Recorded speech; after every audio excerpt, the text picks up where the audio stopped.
Good morning, Sanibonani. Welcome back to our YouTube channel, your YouTube channel, my YouTube channel, everybody's YouTube channel. This is KZN Podcast.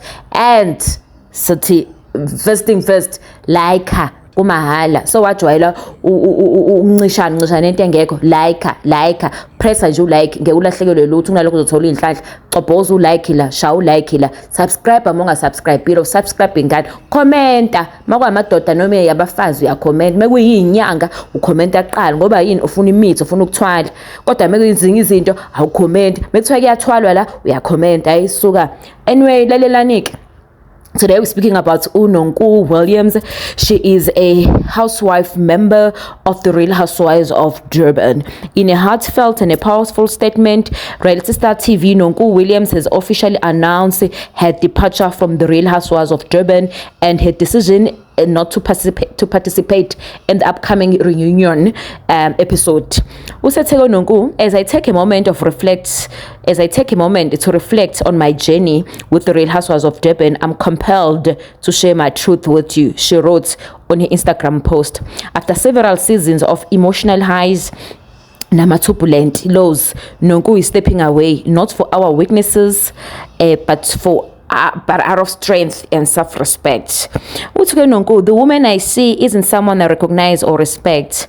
I've played a role in shaping this narrative, but I'm also a product of the show's dynamics, the relentless pursuit of drama, the pitting of women against each other, the gossip and the put downs. It's a toxic cycle that I feel like I don't want to be part of it. To myself, my kids, my faith, and the community, I want to make a difference, to leave a positive mark in this world. And the show is not doing any justice for me. To protect my mental health and to surround myself with positivity, I have a responsibility to my kids to be a good role model, to show them the importance of kindness, empathy, and compassion.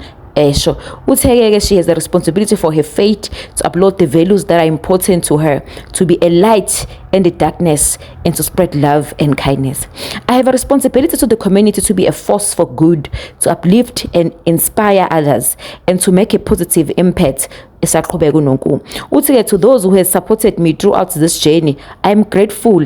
I'm choosing to use my platform to spread love, kindness, and positivity. I'm choosing to be a role model for my children and for others who may be watching. I'm choosing to prioritize my well-being and to take care of myself. I'm choosing to be authentic. In